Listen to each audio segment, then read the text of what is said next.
Salut, dans cette vidéo je vais te présenter un four solaire nomade, c'est le Sungood de Solar Brother. Donc ce que je vais faire, c'est que je vais te le présenter, je vais te donner des astuces, on va même faire une recette. C'est un pain sans farine, sans levure, sans électricité, sans effort.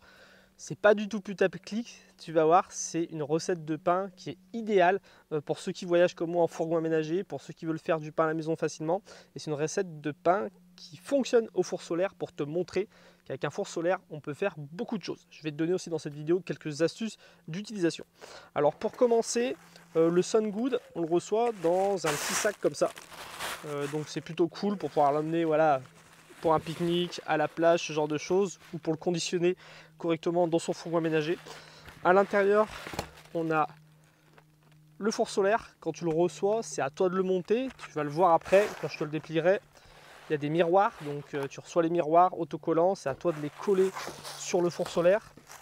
Tu vas avoir aussi à l'intérieur un petit trépied comme celui-là, qui est léger, que je vais te monter maintenant, on en aura besoin plus tard, qui va permettre de positionner ta casserole dans le four solaire sans qu'elle touche le miroir le plus bas. Donc un petit trépied qui est léger. Et il est livré à l'intérieur avec deux sacs de cuisson.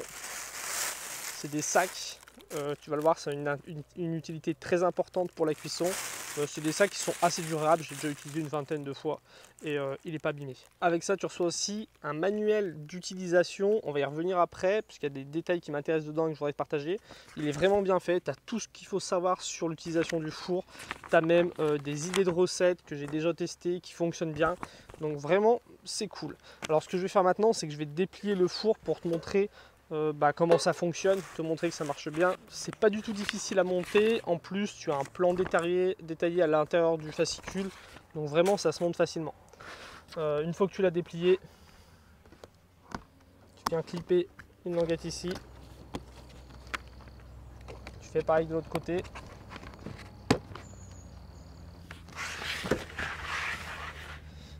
Et là devant, tu as d'autres languettes à venir clipper avec trois positions différentes par rapport à l'inclinaison du soleil. Donc comme tu le vois, c'est ultra simple à monter, ça prend que quelques secondes, et à replier, je te montrerai peut-être après, mais c'est pareil, ça prend que quelques secondes.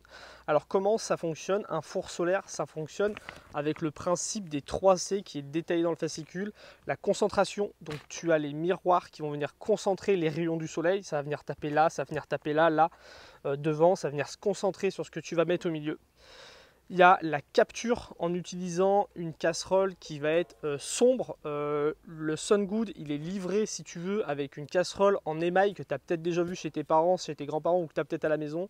C'est une casserole en émail très fine, noire, qui va très bien capter la chaleur, qui va être vraiment adaptée pour les cuissons sur ce genre de four solaire là. Après, pour moi, elle était trop volumineuse vu que je vis en fourgon aménagé, mais j'utilise une pop-up, que j'utilise depuis depuis mon premier voyage en 2014, que j'ai utilisé quand je voyais en sac à dos, que j'utilise encore aujourd'hui quand je vis en fourgon aménagé. C'est une popote qui est compacte, que voilà, c'est bien pour faire cuire à manger pour deux personnes. Je fais cuire mon pain avec le four solaire aussi dedans. Elle n'est pas forcément noire, mais vu qu'elle a pris de la patine avec le temps, elle a quand même une couleur sombre et ça chauffe très bien là-dedans. Donc la deuxième chose, c'est la capture. Donc ça va capter encore plus les rayons du soleil si tu utilises une casserole noire. Et la troisième chose, c'est la conservation, en utilisant un sac de cuisson autour de ta casserole.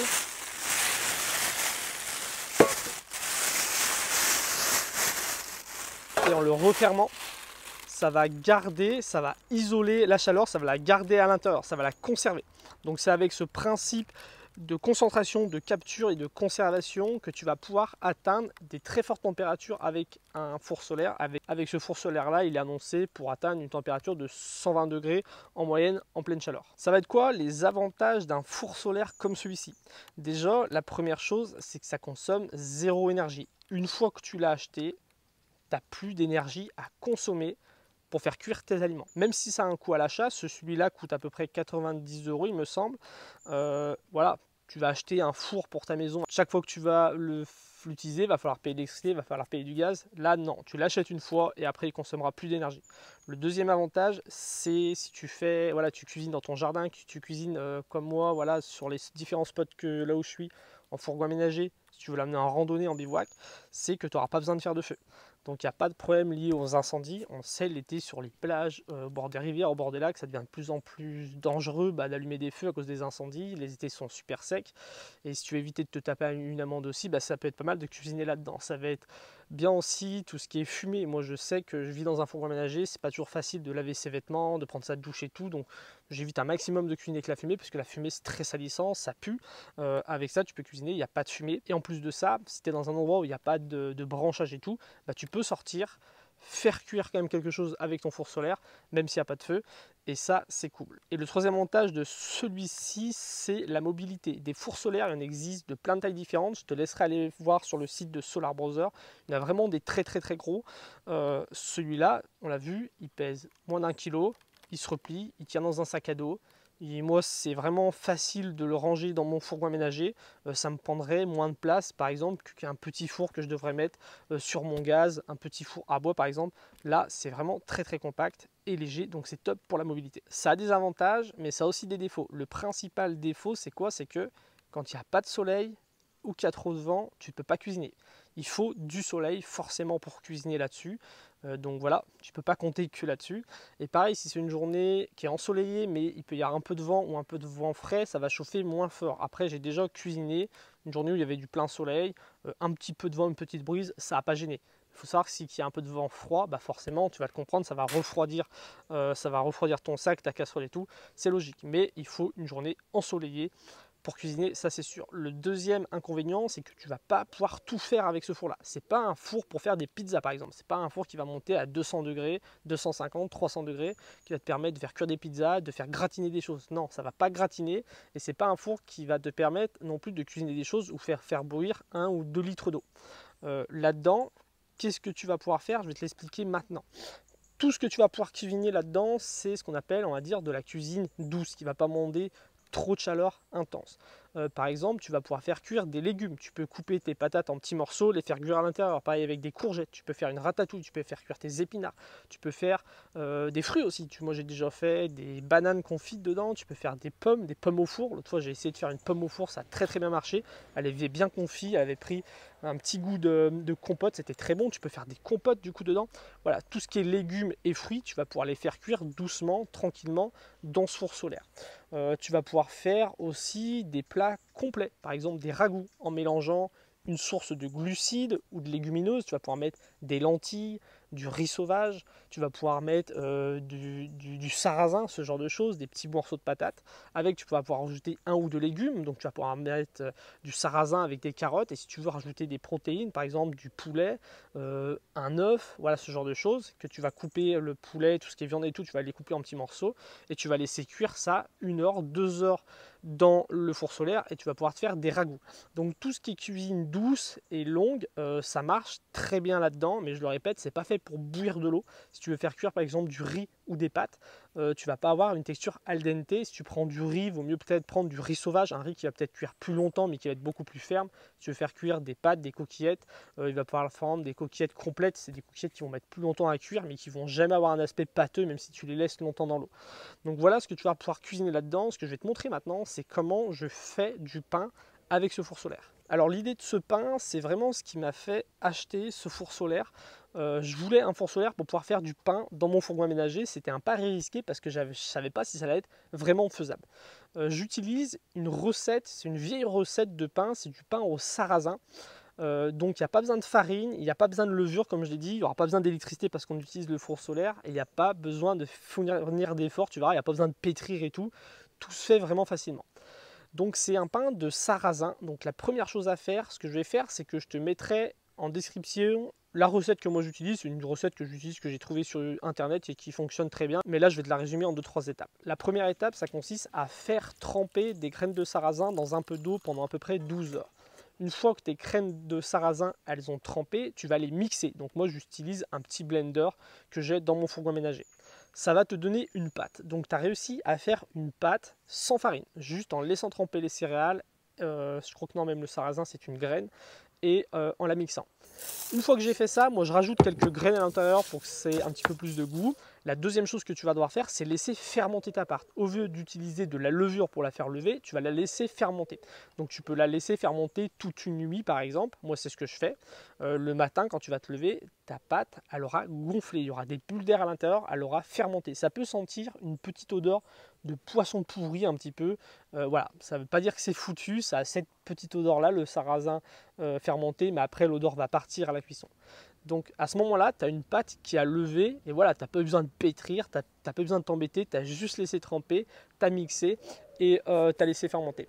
Et je vais mettre ça dans ma casserole et je vais installer ça au soleil dans mon four solaire. Pour la cuisson, je compte à peu près 3 heures. Alors quand tu fais cuire des légumes, des pâtes et tout, il ne faut pas 3 heures, mais là c'est un pain, c'est quand même une grosse quantité à faire chauffer pour un four solaire qui a cette taille-là.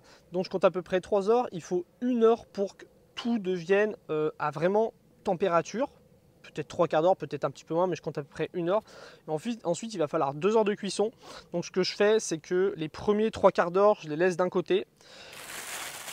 Après 3 autres quarts d'heure, je vais le tourner parce que le soleil va surtout concentrer la chaleur de ce côté-là.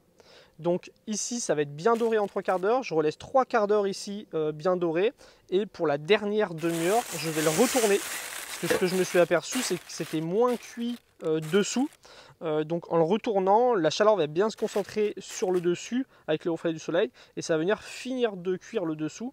Et une fois que j'ai fait ça, j'obtiens un pain qui est bien doré sur les côtés, bien cuit, avec les céréales que j'ai mis sur le dessus. C'est un pain qui est délicieux, qui est bien moelleux, c'est parfait. Et en plus, il se conserve pendant pas mal de temps dans le fourgon, donc ça c'est top. Ce qu'il faut savoir, c'est que pendant toute la cuisson, il va aussi falloir orienter ton four. Alors quand tu fais cuire quelque chose pendant une demi-heure, 1 heure, voilà. Des fois, il n'y a pas forcément besoin de le bouger, mais si tu veux vraiment optimiser la cuisson sur une cuisson comme ça, sur 3 heures, il va falloir au moins 2 fois aller le réorienter correctement par rapport au soleil, c'est important. C'est une petite recette simple, je te la mets dans la description de la vidéo, qui te permet de faire du pain sans farine, sans levure, sans électricité et sans effort. Comme quoi, avec un petit four solaire comme celui-là, qui reste compact, qui reste léger, qui est mobile, on peut faire quand même du pain et c'est pas rien, surtout quand on vit en fourgon aménagé. Faire du pain dans un fourgon aménagé, s'il faudrait acheter de la farine, mettre de la levure, laisser gonfler, pétrir, faire cuire ça à haute température, un pain traditionnel, ce serait compliqué. Là, avec cette recette, j'arrive à faire un pain qui est délicieux, qui a bon goût, qui a des bonnes valeurs nutritives en plus, sans énergie, et ça, je trouve ça cool. En plus, ça coûte vraiment pas cher. Le four solaire, c'est vraiment quelque chose que je trouve d'intéressant. Je t'en ai parlé dans une précédente vidéo, je te parlais des low-tech et surtout de l'énergie solaire directe. Je te laisse aller la voir si ça t'intéresse. Mais je trouve ça intéressant parce que tu l'achètes une fois et dès qu'il y a du soleil, tu peux cuisiner gratuitement. Niveau autonomie, niveau résilience, niveau économie d'argent, je trouve ça bien. Je trouve ça bien niveau mode de vie aussi. On est sur une cuisine qui est lente et douce. Ça change de ce mode de vie qu'on nous impose où il faut manger des plats mal cuisinés, souvent c'est du fast food, il faut le manger rapidement. Enfin voilà, toute cette mentalité, c'est ce mode de vie là que on essaye de s'affranchir sur cette chaîne YouTube. Je pense qu'on est dans une autre démarche, le fait de ne pas utiliser d'énergie, de cuisiner doucement, de cuisiner peut-être plus sainement aussi parce qu'on va cuire les aliments moins forts, ça va garder plus de saveur, plus de macronutriments, voilà tout ce qu'on a besoin. Donc voilà, c'est un appareil que je voulais te présenter. Je te conseille d'aller te renseigner un petit peu sur les fours solaires. Je te mettrai le lien de la boutique Solar Browser. Tu verras, ils font plein de choses. Tu trouveras même des plans pour autoconstruire ton propre four solaire si tu as envie. Tu pourras trouver aussi du matériel pour l'autoconstruire.